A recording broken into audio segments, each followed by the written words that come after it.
Hey cat-abubs and anyone else who is watching and doesn't want to consider themselves a cat-above.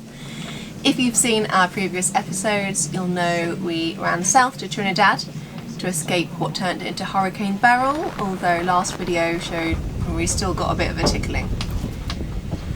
This one is really different and something I've been so proud to put together and so excited to talk about and show, even though I can't really do it justice because I can only give my subjective experience on the matter.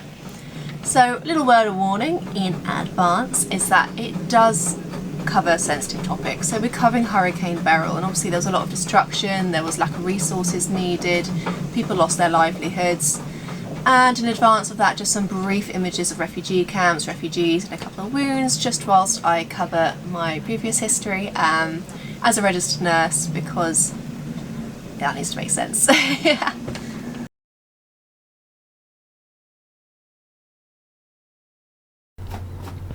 Tell the people why you're stressed, Brownie. Because I have too many ideas and enough impulse control, apparently. You're gonna ask what have I done now, aren't you? What did you do? Yeah, there it is. Well, whilst we were sitting through the, I'm sweating, outskirts of the hurricane, I had an idea that we could go over and supply some aid. Once it's all over, we could sail over with supplies. In hindsight, obviously that's not the first time cruisers will have done that, but we've never been here before in this situation. I just ran the idea into a group, rather large group, cruisers in Trinidad. The next thing I know, I'm trying to organise a rather large aid, donation, supply, transport, deliverance with standard, what's it, operating procedures, and good news is the GoFundMe's doing well. Well, it seems like people that know the area are taking over. I have delegated. They've not taken over. They have offered very, very kindly, and delegation has happened, and I am being rescued by sailors that are on cruisers and people that are much more knowledgeable of this area and are going up there sooner anyway and can scout things out. They have come to the rescue, I will confess. But yeah, obviously everyone comes together. It's the cruising culture to help other people, I think. That's really cool. And Tony's taking me on a date now, aren't you? Yes. To feed me. And to get off the boat. And to get off the boat. He don't care about feeding me or the date, he just wants to get off the boat. I know what you're like. If you've watched our videos before, you'll know I'm a firm believer we ought to be our own comedic relief in life. Having said that, I am a nurse and I have worked in low resource environments, including refugee camps before, dealing with trauma, conflict wounds and torture wounds, and always those little list of feats that break your heart. I also have certifications and qualifications in wilderness medicine, healthcare and humanitarian crisis, backpacking medicine, travel and tropical medicine, search and rescue and wilderness life support. And I was very ready to put this to good use. Let's go. First things first is where the hurricane hit. So the hurricane hit in the South Caribbean, predominantly the small islands of Grenada and also those of St. Vincent and the Grenadines. It's also very windy here today, so I'm very sorry if you can hear the racket outside. So, what else did we know? Silence spoke louder than words. It was a Category 5 hurricane, but it hit the Caribbean as a Category 4 and it made landfall in Carriacou, which is where the eye of the hurricane went over. They had a complete comms blackout, but we couldn't get any information in or out from there. Now this next bit I'd like to preface by saying I was hugely impressed overall with the Grenadian government's response. But they were inexperienced, which is not a surprise because nobody anticipated a hurricane hitting there. It's where boats go south to avoid hurricanes, and it was record breaking in multiple ways.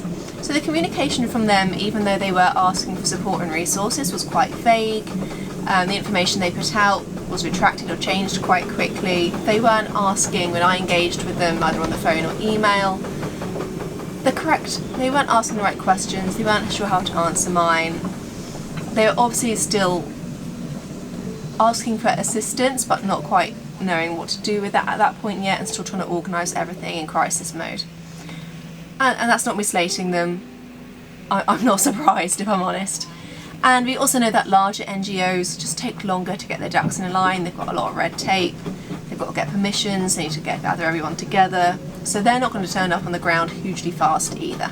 And that's very normal within kind of natural disasters. And because of that, we decided we're probably going to need to take matters a little bit more into our own hands, because we're not getting those comms and we're not quite sure. There's no way that we can do it through the Grenadian government at the moment. And often I would say, let's not do that. But sailors are a really unique demographic. And that's because where we often run into problems is people will go in really wanting to help with well-meaning and often the right skill sets, but they're a drain on resources which are already lacking. They've not got the accommodation, they need food and clean water, they need communications and transports and medicines, and which is exactly what all those people they're going to help don't have enough of already. But sailors have their boat, they've got the accommodation, they've got their provisions, they've got their water tanks, they've got the gas, the electricity, they've got communication methods, VHF, Starlink, the transport getting there and from is the boat, and medicines and first aid should also be on the boat. So that's a really just awesome, advantageous offset to start with. Don't ever rush in. It's okay to start fundraising, and a big shout out to Kathleen Saunders, she's on Instagram, for starting that fundraiser, which just went beyond what I think either of us had imagined. And it's okay to start gathering together those essential resources. Food, the water, the tools, the shelter, which is often just tarps, and mosquito repellent. Always get mosquito repellent. And if you're going into one of these disaster zones, if you're not bringing in insect repellent with you, you're ill-equipped and you don't know what you're doing and you don't have the right support behind you. That is kind of a very strange way of assessment, but something I'm very, very firm about. So if you do just rush in with aid, you're going to risk two things. A, it's just a failure to do the full environmental assessment first. So your scene assessments, especially with boats, you need to make sure that there's no debris, that there's no navigational hazards, the anchoring is safe, the overall anchorage and how you get from that to land, if there's any dinghy docks, any hazards there. And then similar assessments when on land, and also just the people and how everyone's coping there, and if there's any hostilities. Especially because the sailors that we were sending in, they're not trained in this, they're not hostile environment experienced or educated. So we had to draw boundaries quite firmly there, where kind of other bigger entities where they've had time to train these people might have a little bit more flexibility, but we're not putting anyone in danger. We don't want to put people in danger. And also, if you arrive with that aid off the bat, without having done all these assessments or put everything in place that we'll talk through, you're risking increasing hostilities and conflict because of resource conflict. People are desperate. People will fight over things. You don't have the correct distribution methods in place. You're going to make things worse, not better. And it's best not to go in if you don't know that you're not going to make things better and you don't have everything sorted and firm in advance. And we did see some of that anyway, which I'll cover later. It wasn't foolproof. These things often aren't. Yeah, we did see resource conflict and some hostilities as a result on one of the islands. We started with sending in our island scouts, and I made a standard operating procedure for that, one of the many things that I made.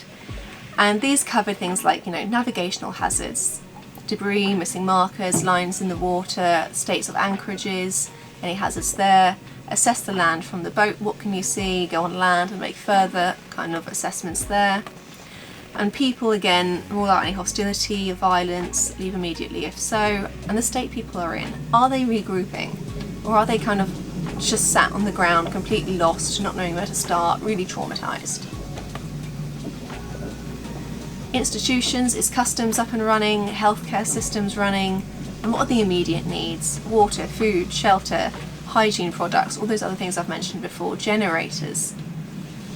Identify community leaders. They're the ones that will oversee the aid distribution or let you know who will, you communicate with, you work through problems with, you get all that key information from before you go in. And yeah, I'll ask the locals generally as well. Often governmental NGOs kind of arrive thinking particular areas are completely inaccessible due to debris or damaged roads, and locals will say otherwise. Another big thing about this is, especially in hurricane hit islands, those areas which are deemed probably more heavily damaged are the windward side. And that's also the side that, because it's always windier and more vulnerable and less comfortable, and tourists and sailors won't go to these, that's the poorer demographic on these islands. These are the vulnerable individuals, the disenfranchised individuals. And these are the individuals which people are saying potentially can't be reached, but often can, and they're the ones that need to be reached the most. And take footage, photos, get those drones flying, shots to document in real time visual damage. It assists others within your own mission, but also governments and NGOs that are yet to arrive. We did send on photos and especially drone footage to the United Nations, and they asked for more, so that became another little side mission for us, but it is just so valuable. So valuable.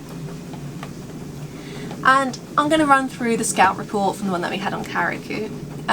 It was the first one that came through, and it was done with such a high skill set. Our wonderful scout James was just phenomenal.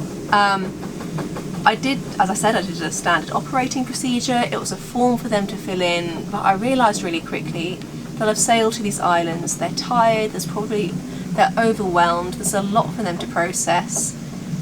They're not going to want to sit down and fill in a form to email to me, and for well-being and just general conversation and getting more information, it's way more sensible if I give them a WhatsApp call, fill it in myself, chat to them, check in on them holistically, and you get more information by doing that as well, because one thing will lead to another.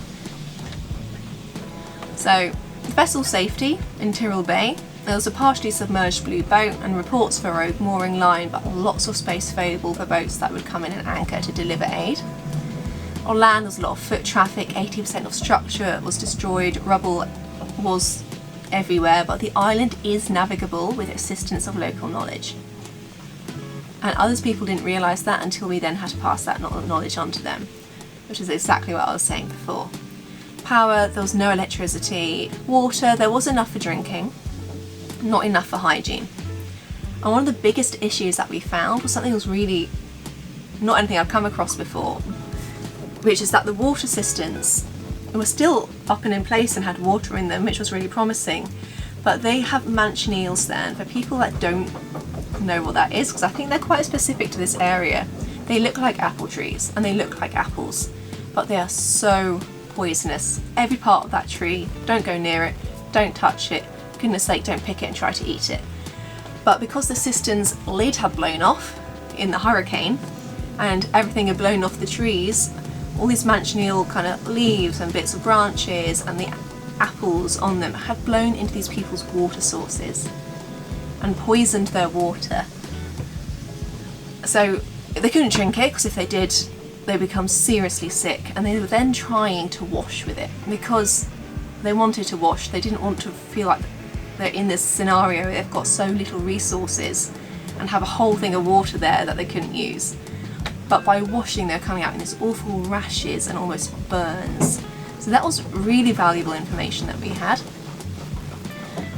Food, people were hungry and they were approaching to request food, but everyone was getting a meal a day at least, and in some places there was more just an overall light rationing of distasteful food.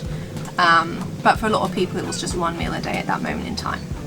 And the urgent needs were kind of the general things we'd already anticipated and that were already being looked into, being funded and gotten. So that's the tarps for shelter, food, generators, solar lights, water to aid hygiene needs, and to help avoid disease breakout, because we did see some of that down the line. There were gastric illnesses in Petite Martinique, which became quite a problem, and I know some of our sailors were really worried about that. hygiene and sanitary products, and insect repellent.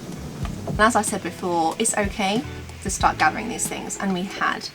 And I would be doing hundreds of people a huge disservice if I didn't cover that element of, the people that were gathering everything, sorting out all the entities that were wanting to donate, putting it together, helping it get onto the boats, organising that massive element.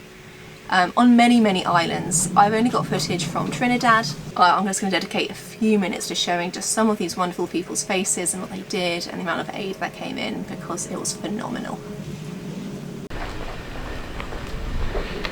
We're up quite early, Bryony. We are. I'm a new woman. Joking, definitely not. We have loads and loads of food parcels ready built up for people on the islands, families who've got no food and just nothing. On its way in a van, which might have just beaten us to it, which we're going to load, I think, onto one of the boats. I'm not really sure it's not one of our friends. If not, into where it's going to be stored, so that people that are going to go and do some deliveries can actually pick it up, load their boats with them, and go off to deliver that much needed aid, because some of the islands have clearly been forgotten about.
State your name. Sunny. My name is Sunny. Right, Sunny. Well, I'm the vice president of MSAD. These guys have. So what are you all doing over here? So we came here to miss the storm. We came all the way from Canawan with our 4 boats. Hard from the storm, and while we were here, we realised there's so many people that needed stuff. So yeah, all the funds that came in, we're very thankful for everyone that contributed, and thank you. They're gonna. And what did you all buy? What are you all Well, carrying? mostly a lot of building stuff, tool sets, Pampers. This is Pampers here. Baby nappies, food. baby food, Dog food, cat dog food. food, water, canned food, some rice and Yeah. well, whatever. Thank you so much. Right, for Thank being you. part Thank of you for the your help. community, right? Okay, thank you. All right. There you go. Super, I'm Corey from sailing vessel Africus. Africa's. So these guys, sailing vessel Groovy, and they're on their way to Myro. Myro, and Yeah. you're taking some Whatever we can take. Whatever we can Everything take. that'll help. Yes, anything Yeah. that'll help. All they- supplies, anything. tools, food, you Or name they've it. got some other stuff on the boat already that they bought yesterday. Absolutely. 2 generators. They bought all the tarpaulins that Peaks had. Yeah, Peaks had restored. generators, They took everything, tools, generators, power tools, saws, Yeah. you name it. Yeah. name it. So thank you guys.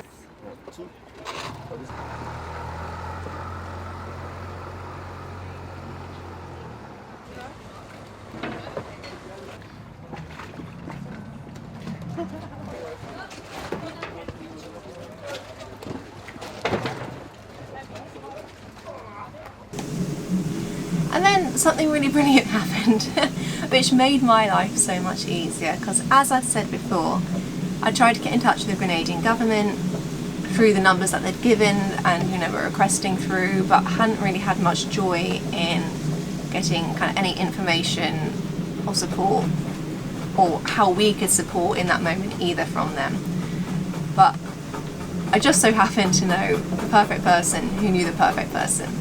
So a big shout out to a guy called Andy Hall, who I came across a couple of years ago now, who's big in the humanitarian field, although far too humble, and set up the first Ebola hospitals in Sierra Leone. And it's just such a wonderful entity and such a fantastic person. He got in touch, I think I must have posted something on Facebook and said, if you want any support, you've got questions, you need me to hook you up with anyone, just let me know. And he got me in touch with someone called Kate Dooley, who he'd actually worked very closely alongside in Sierra Leone and now works supporting the Grenadian government. And they'd pulled her over from her day job into obviously this crisis hurricane response because she was the perfect person for it. And a huge thank you to Kate for putting up with quite a lot and then me on top, because she was speaking to me every day, any questions, if we needed kind of assistance or working out things such as customs or where we were going, if we had things to feed back. I did think at the time this poor woman has never spoken to me before.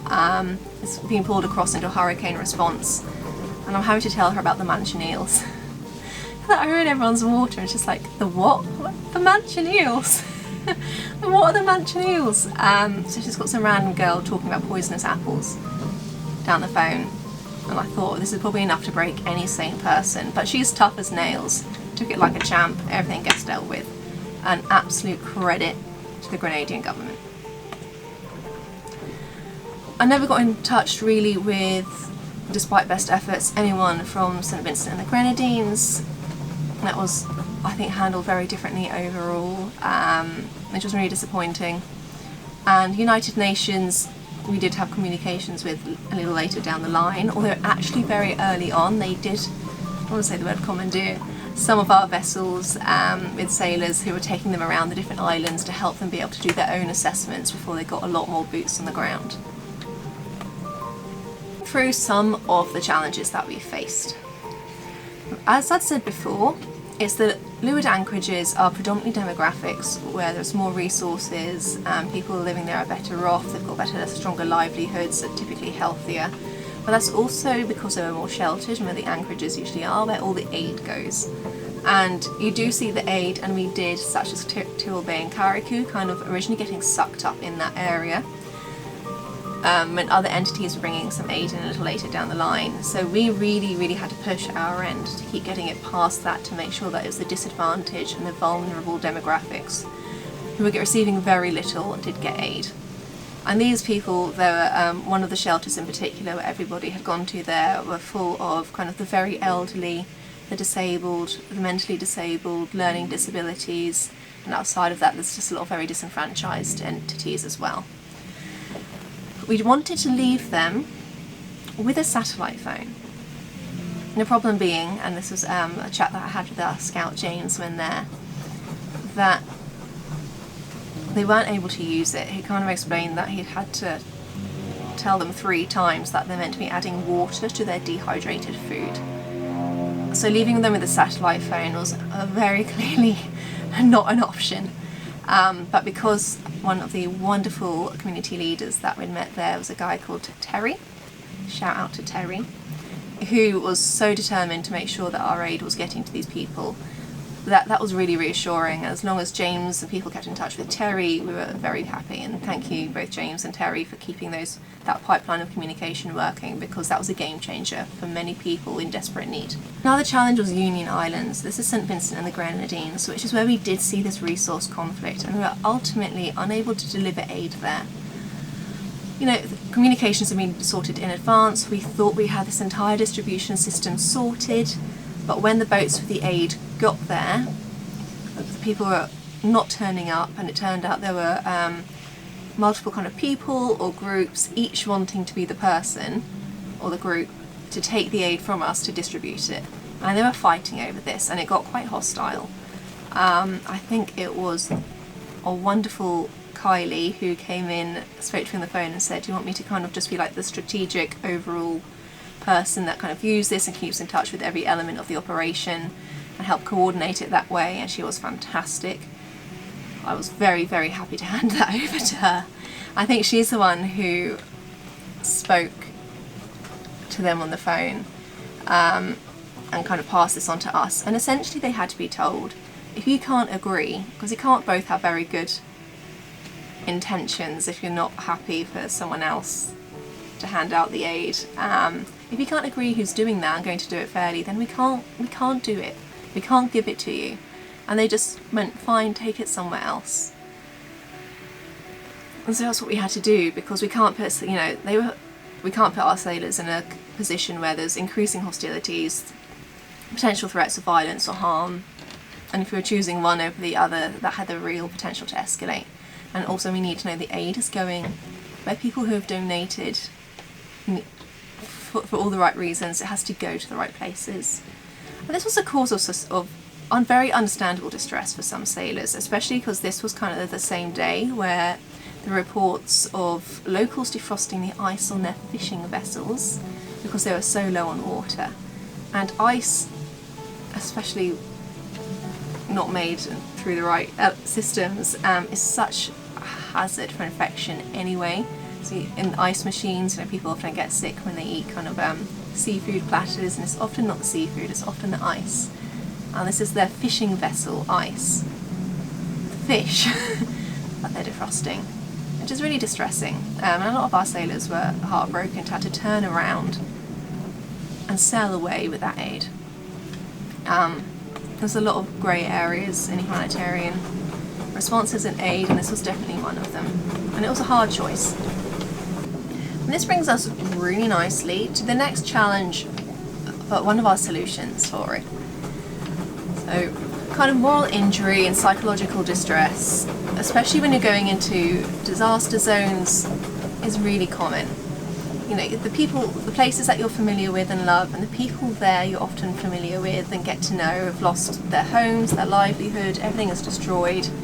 People are panicking, they're hungry, there's resource conflict, often hostility, meaning, yeah, as I said, the aid that's literally on the doorstep can't get through to the people that need it. Even outside of that, kind of sailing, you know, people do fall overboard, get severely injured, sick, and go through some very stressful events, and people die. So the post-mission or post-incident debrief for moral injury and psychological distress was made.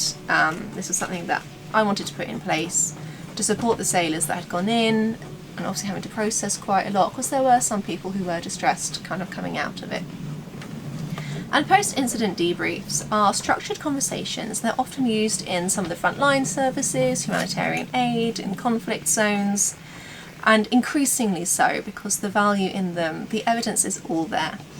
It's a structured conversation that helps you reflect upon a challenging event or situation and reframe what happened in a way that focuses on achievements, and there's always achievements and positive elements, even in situations that have had the worst outcomes, and learning opportunities and personal recovery, and reduces risk of long-term trauma symptoms occurring, which is really important. So it's an invaluable resource for anyone who might find themselves in challenging or distressing situations, and that's sailing, not even including if you're sailing into some sort of disaster zone. And I'm very proud to announce that we have got a post-incident debrief on our Patreon shop for sailors and crew that is available. It's the first thing up on there. read up the other day, very excited. Yeah, so if you're a solo sailor, it works for you to be able to do that on your own. And if you're a skipper with duty of care for a crew, it's also made so that you can still do that as a conversation. Other challenges we had were kind of what I've already touched on, vessels being sent in by other entities with insufficient information and systems in place that were needing assistance. Either they were getting there and they weren't sure about the check-in, or they didn't actually know where they were putting the aid, which is why some places ended up dumping them and it just being a free-for-all. And we did have to explain to the Grenadian government that the vessels coming in and not following the procedures were not ours, because there are a few moments where we were being held accountable for boats that we'd never heard of. They're not ours. They've sailed in on some on their own, some were with other kind of groups and charities, not naming any, and we're just not really caring about the damage they were doing by not doing things properly. And that could have shut down everyone's aid operations that were involved. Because later on, there were others. The positive side, how much aid did we send in? So our GoFundMe raised $37,885. But on top of that, there were just so many independent donations. The Trinidadian Army donated supplies such as military cot beds. The food industry and suppliers donated heaps of food supplies and hygiene products. There were religious entities from many islands donating as well, and other kind of, industries that wanted to help out. Sailors purchased often their own generators, food, water, everything, so that wasn't always coming out of the GoFundMe. And yeah, as I said, other countries were getting involved, so it turned into a really big thing. And let's have a look at how many boats. It got confusing, actually. We fully handled over 60, but we picked some others up along the way that got in touch when they got a bit stuck with things. So we estimate it was somewhere between 60 and 70 vessels of aid, and the person who did a fantastic job of organising and coordinating those was Michael Pale from YouTube's On a New Tack. They're also on Instagram, who did it with such finesse. I don't know how many spreadsheets he must have had, but tracking where all these people are from, where they're going, where they might be stopping along the way, when they get there, kindly keeping me updated so that I could do all the elements at my end when they're on the ground, and checking in with them. That was a mission, so thanks, Mike. And where did they come from? Trinidad. They came from Grenada. They came from Martinique. They came from St. Martin. They came from Antigua. They came from the USVIs, and they came from Brazil. It was an intercontinental response, which I only realised when I put this slide together, as when it clicked. And it just came from a little WhatsApp message and so many people wanting to help. And if that isn't wholesome and makes you feel slightly better about humanity in today's world, I don't know what will. All I can really lead on to from that is the hugest of thank yous, and I can't thank everyone. I want to. I'm not sure how many hundreds were involved, just from the organisers to all the people from in various countries that were gathering and sorting through the donations, and the charities and the sailors who sailed them, and everyone who donated, from religious entities, food industry, just other shops, military, everything involved. I've put up the people that it's another airplane, that I worked closest with. That's probably spoke to on a daily basis, a lot of these people, and I've said it once, I'll say it again, I've never met a nicer group of people who I never wanted to hear from again for a little while, because all we did was communicate with each other, and usually problems, but also problem solving, and you are all awesome, and it couldn't have been done without you.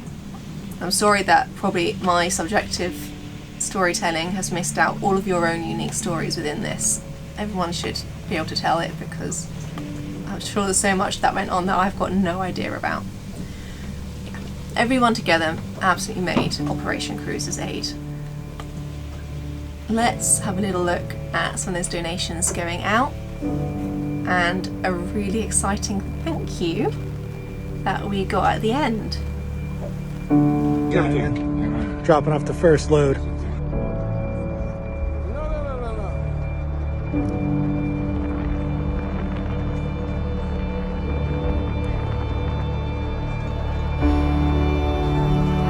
This one is open. Yeah, it's okay, it's good.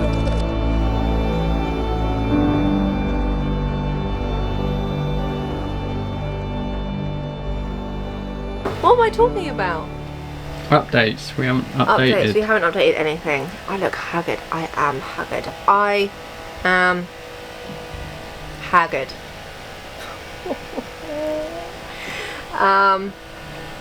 You're not filmed for a couple of days. Was I laying on the floor the last time I filmed, or was it only went to the market? Who knows? It's been really, really busy. But yeah, the response our end with Operation Cruises Aid has just been phenomenal. We are exhausted. People have just worked around the clock, and we're a small team trying to organise this. But I think we had a fleet of like 40 something boats in the end, just zooming around, picking up aid, taking aid. You know, if they've got additional skill sets in the crew, you know, fixing things, growing things, doing healthcare assessments. It's just been awesome. We are winding down because the UN are stepping in. I know Red Cross have turned up in a couple of places now, but we did have an acknowledgement from the UN and the World Food Programme, which is part of them, just to say thank you, because we were the first on the ground and we got food in and water in and aid in, which is wild. And it looks like they may want to actually work with us to make it into like an official framework that can be initiated, you know, to cover those first like 1 week, 2 weeks, 10 days or wherever before humanitarian aid and government manage to get boots on the ground with the plan, just because of the unique demographic that the cruisers are and the flexibility and the fact that we can transport things in boats and access places that otherwise can't be accessed any other way. So I need to sleep first, and I need to stop looking at my WhatsApp because I've never had so many messages in all of my life. But that would just be incredible, and the difference it could make next time, especially now that we've got more of this framework in place already and we really formalise it and build, could be massive, and it could be life-saving. And yeah, who knew, one little WhatsApp group, which at times I've kind of semi-regretted making, just for my own well-being, could have grown into something so amazing. It's incredible. I'm haggard, but really humbled by the response that we've had. And I think the cruising and sailing community is bloody awesome. Don't you? Yes, and I do. He's also had enough of me because I'm tired and I've been a little grumpy the last few days. Sorry.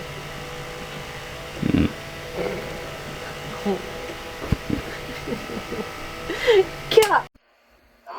My name is Brian Bogart. I'm the country director for the World Food Programme here in the Caribbean. We wanted to really convey our gratitude and express our appreciation for the efforts of volunteers from the cruising community, people who own vessels who came rushing to support populations affected by Hurricane Beryl. I think it speaks to the volunteer efforts that are required and that are essential to responding to needs when we have rapid onset natural disasters such as this hurricane. And we as the World Food Programme have benefited from some of the information that was gathered, and we also recognize that that initial phase, while we are mobilizing response at scale, is greatly enhanced by having people who've been on ground and covering that initial period based on their proximity and their presence in the areas affected by the hurricane.